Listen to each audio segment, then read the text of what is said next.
सत साहेब, बंदी छोड़ की अपार दया से, बंदी छोड़ की अपार कृपा से हम लगातार उनकी अनमोल वाणी पे विचार करते आ रहे हैं। उसी क्रम में जो हमारी विचार यात्रा है वो अर्थ साधु साक्षी भूत के अंग पे आ गई।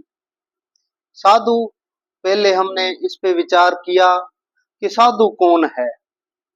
जिसने अपने मन को साध लिया, जिसने अपनी 5 कर्म 5 ज्ञान इंद्रियों को साध लिया, जिसने अपने शरीर को साध लिया, जिसने ज्ञान वैराग्य के और विवेक से जिसने अपने आप को साध लिया, वो है साधु।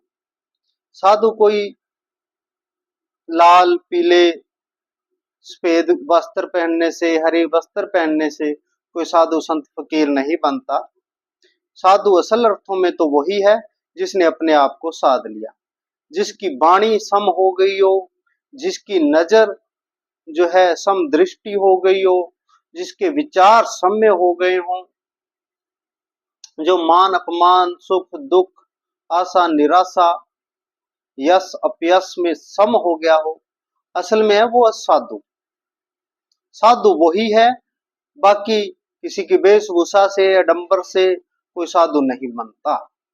फिर महाराज ने कहा साधु साक्षी भूत। साक्षी भूत क्या होता है? साक्षी होता है जो गवाह है। भूत मैंने था, भूत मैंने जो था। जो साधु है साक्षी भूत, मतलब साधु हम जैसा नहीं होता। जैसे हम जिस लेवल पे जी रहे हैं वो उस लेवल पे कभी जीता था, वो जिंदा भूत बोलते हैं उसको, साधु को। महाराज ने आगे जाके इस पे विचार पूर्ण किया। ऐसे समझो साधु जो होता है गवाह होता है, और गवाह को जो विटनेस होता है उसको कभी सजा नहीं दी जाती, क्योंकि वो देखने वाला है, वो करने वाला नहीं है। पूरे अध्यात्म का मार्ग हमें एक ही बात बताता है, एक ही मार्ग बताता है, एक ही रास्ता बताता है कि तुम कर्म जो भी कर्म कर रहे हो उसके साक्षी बन जाओ। भगवान श्री कृष्ण ने गीता में अर्जुन को बारंबार यही समझाया कि हे अर्जुन, अर्जुन ने जब कहा कि हे भगवान, ये मन जो है ये जब तक इस शरीर में है तब तक कुछ ना कुछ कर्म करता ही रहेगा, फिर उन कर्मों के फल से हम कैसे बच सकते हैं? तो भगवान श्री कृष्ण ने कहा था, हे अर्जुन, तू साक्षी भूत बन जा, साक्षी बन जा, उसका गवाह बन जा। तू अपना जो है तेरा जो कर्तापन है उसका त्याग कर दे। तू जो कहता है कि मैं करता हूं, इस मैं का त्याग कर दे, और जिसकी मैं खत्म उसका गुनाह खत्म, उसके कर्म खत्म। जो साक्षी बन गया तो वो सदा सदा के लिए अलग हो गया, वो मुक्त हो गया, वो मोक्ष पद पा गया, वो जन्म मरण से रहित हो गया। इसे बोलते हैं साधु साक्षी भूत का अंग। मतलब एक उसके विषय में एक विचार हो रहा है। देखो, पूरा शरीर है और ये हाथ है, आंख है, कान है, उसके एक अंग है।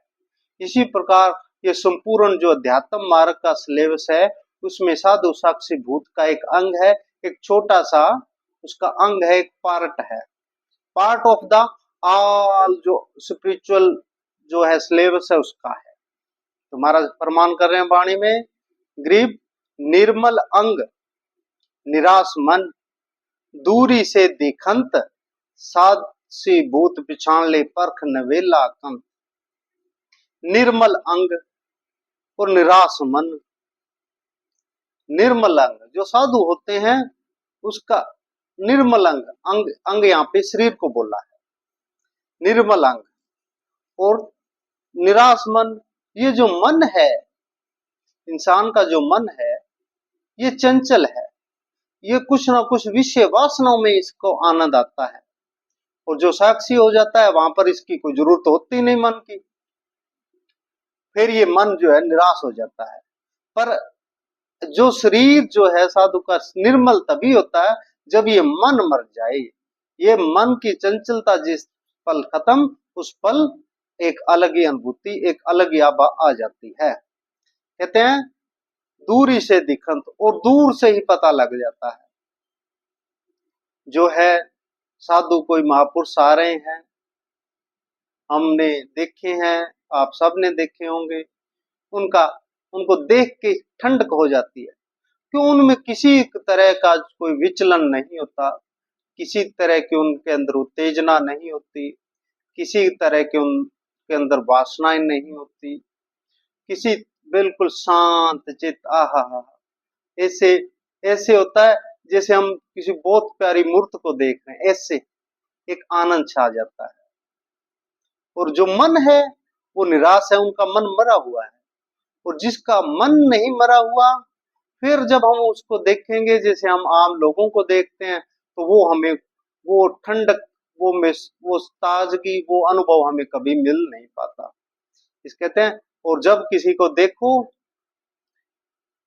महाराज ने एक जगह लिखा, कहते हैं बंदी छोड़ कबीर साहब जी ने फरमान किया, गरीब कबीर जिन मिलते सुख उपजे, मेटे कोटि उपाद, भवन चतुर्दश ढूंढिए परम स्नेही साथ। जिन मिलते सुख उपजे, कटे कोट अपराध। ऐसे कोई संत महापुरुष जिनके मिलने से, जिनके दर्शन से हमें सुख पैदा हो जाते, इससे महापुरुष वो है साक्षी भूत, वो असल अर्थों में सच्चे साधु साक्षी भूत के परिचायक है। जिन मिलते सुख उपजे, मेटे कोटि उपाद। और जो हमारी जो करोड़ों जो वासनाएं हैं, करोड़ों विषय, जब उनके पास बैठ जाते हैं, तो तब जो हमारी जो मन की चंचलता है वो खत्म हो जाती है। क्योंकि जो सामने वाले ने अपने मन को खत्म किया हुआ है, और हम जब जाते हैं तो हमारा मन भी खत्म होने लग जाता है। काटे कोट पाद, भवन चतुर्दश ढूंढिए परम स्नेही साध। और अगर ऐसे संत महापुरुष की तलाश तो 14 भवनों के अंदर, 3 लोक के अंदर करनी चाहिए, जिस जो साक्षी भूत की अवस्था को प्राप्त हो गया हो, उनके देखने से ही आनंद आएगा। फिर महाराज कहते हैं, साक्षी भूत पिछान ले, परख नवेला कंत। असल में तो जो साक्षी है, जो साक्षी साधु साक्षी भूत है, उनकी पहचान कर ले, उनकी पहचान करनी सीख ले। ये सीख कहां से सीखेगा? जब सत्संग में आएगा तभी सीखेगा। कहते हैं परख नवेला कंत, परख कर नवेला, एक अलौकिक, एक अजब, एक सुंदर, एक अनुपम, कंत कहते हैं स्वामी को, ऐसे मालक की तलाश कर। क्योंकि जो साक्षी भूत की अवस्था को प्राप्त साधु हो जाता है, परमात्मा और उसमें कोई भेद रहता नहीं, वो पूर्ण कुल सतगुरु ही हो जाता है। फिर कहते हैं महाराज, गरीब उन्मुन अरसी पार्थ दिल, संग्रह संचन नाई। उन्मुन, उन्मुन एक अवस्था होती है। उन्मुन, उन्मुन होता है एक उदासी सी छाप जाने। जैसे महाराज ने कहा, सुनने घर का पावना, महाराज ने कहा कि जैसे कोई मेहमान आ जाए किसी के घर पे, तो मेहमान जब आता है उसकी अच्छी खातिरदारी की जाती है, बहुत अच्छा उसके साथ व्यवहार किया जाता है, परंतु उसका मन हर पल जाता है कि मैं जल्दी से फारग होके अपना काम निपटा के अपने घर पे जाऊं। घर पे तो रोज पकवान नहीं बनते, वहां पर पकवान बन रहे हैं, उसकी अच्छी आओ भगत हो रही है, फिर भी वो क्यों चाहता है? क्योंकि उसके अंदर एक तड़फ है कि मैं यहाँ से चला जाऊं और वहां पर मेरे को आनंद है। इसी प्रकार जो साधु साक्षी भूत की अवस्था को प्राप्त हो गया, वो उन्मुन रहता है इस संसार में। इस संसार की किसी भी क्रियाकलाप से उसको कोई लेना देना नहीं। बस वो तो सतगुरु, उस बंदी छोड़, उस मालक का हुक्म बजाने के लिए, उसका वाणी का उपदेश देने के लिए, उनके जीवों को समझाने के लिए इस संसार में रुकते हैं और रहते उदास हैं। इस संसार से, वो इस शरीर से वो जल्दी से जल्दी पार होने की उनके उन्मुनी अवस्था उनकी लगी रहती है। यहाँ पर वो कोई अच्छे से, उनको है ही नहीं कुछ, यहाँ कहीं इच्छा ही नहीं होती। फिर कहते हैं अरसी पाक दिल, अरसी पाक दिल, दिल जो उनका पाक होता है, जैसे दर्पण होता है। आरसी कहते हैं दर्पण को। हम दर्पण में जो जैसे सामने होता है, उसको दर्पण में वही दिखाई देता है। इसी प्रकार सच्चे अर्थों में जो साधु साक्षी हैं, उनके हम सामने जाएंगे तो हमें हमारा जो असल अक्ष्य है, जो हमारी असल प्रवृत्ति है, वो हमें समझ में आने लग जाती है। ये बहुत बड़ी बात है। इस विचार पे चिंतन करना है, मनन करना है कि जब भी हम असल साधु, असल जो है साक्षी वालों के सामने जाएंगे, तो हम जो जैसे हैं वैसा हमको सिग्नल आने लग जाएगा, क्योंकि वो एक दर्पण के जैसे होते हैं। फिर कहते हैं संग्रह संचन नाई। और जो साक्षी हैं, साक्षीभूत हैं, साधु है, असल अर्थों में वो कोई संग्रह संग्रह करते नहीं, कोई धन इकट्ठा करते नहीं, कोई गाड़ी बंगले की उनकी इच्छा होती नहीं, तो वैसा कुछ है नहीं। फिर कहते हैं सो तो साक्षी भूत है मानसरोवर नहाए। और वो जो साक्षी है ना, वो जो साधु है ना, वो यहाँ के कोई घाटों पे नहीं, वो तो ऊपर जो सतलोक के पास जो मानसरोवर है, वहां उस अमृत सरोवर में स्नान करते हैं।